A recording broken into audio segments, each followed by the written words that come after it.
Hey, this is Anthony Cesari with SuccessForYourSongs.com, and in this video we're going to be talking about how to make your melodies stand out from one section of your song to another. I'm going to be showing you an example with one of my songs called Imagine How Great It Would Be. So let's start out by having you check that song out, and when you do, pay attention to how the melody is different from the verses to the choruses. There are a few different ways that melody is different there. We're going to be talking about one of those ways in this video, but see if you can kind of pick out some things that are happening in the melody between the verses and the chorus that makes it different between those two sections.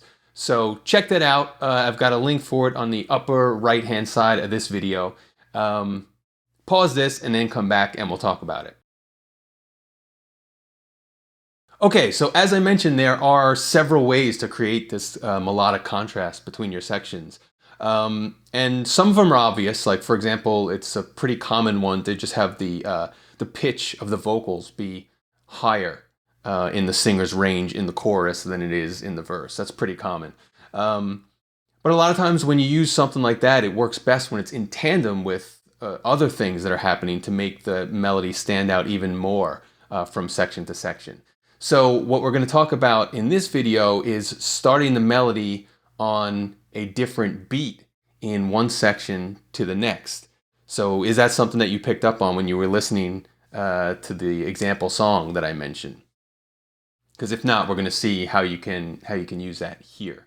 Before we do that, I just want to mention, if you haven't yet subscribed to this YouTube channel, you could do that with the little subscribe button in the lower right hand side of the screen. And when you do, just make sure to turn on all notifications button so that you're updated whenever a new video comes out. And also, if you haven't yet grabbed your free melody writing cheat sheets for a lot more melody writing information like what you're going to learn in this video, I've got a link for that on the upper right hand side of the screen, so be sure to do that as well.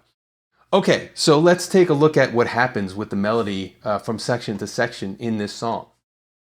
So basically, for the most part, the melody in the verses starts on the 3-and beat, and the melody in the chorus starts on the downbeat. A lot of times songwriters start everything on the downbeat, and then without realizing it, something feels a little too similar about your song, and this is a good way to kind of get around that. Have at least one of your sections start away from that downbeat.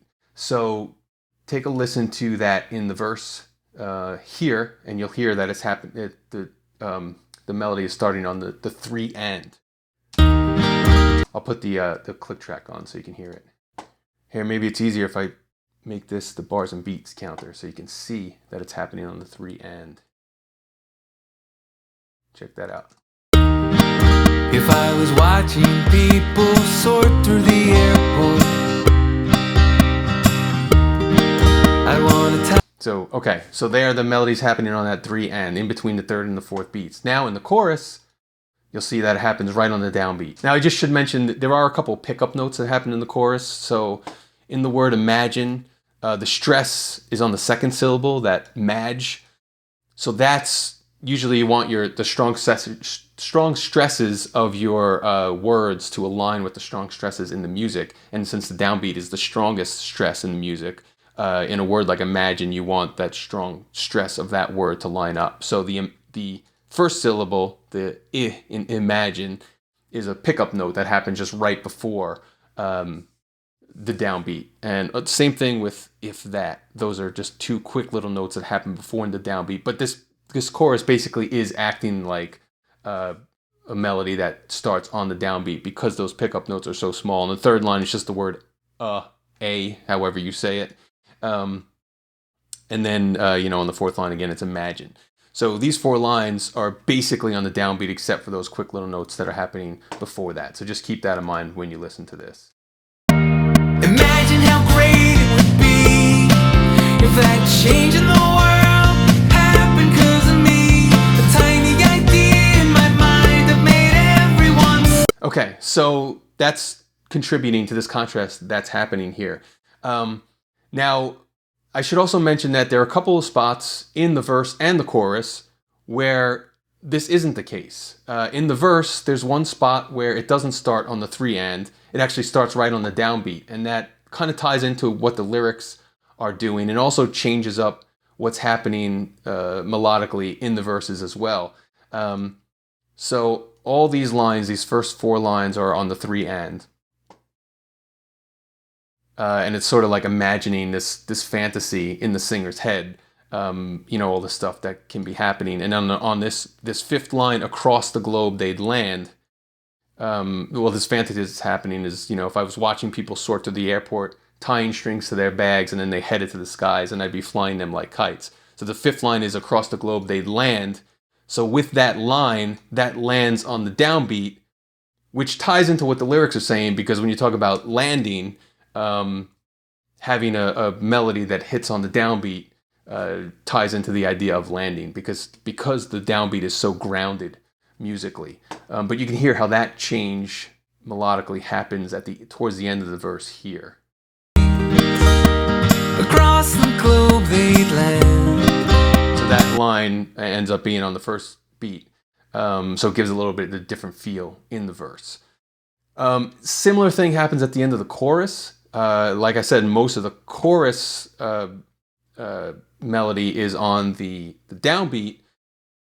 So the chorus is talking about, imagine how great it would be if that change in the world happened because of me, a tiny idea in my mind they've made everyone see, imagine how great it would be. So all this language that's like positive and warrants being grounded with a downbeat, until you get to the last line that says, instead I just think.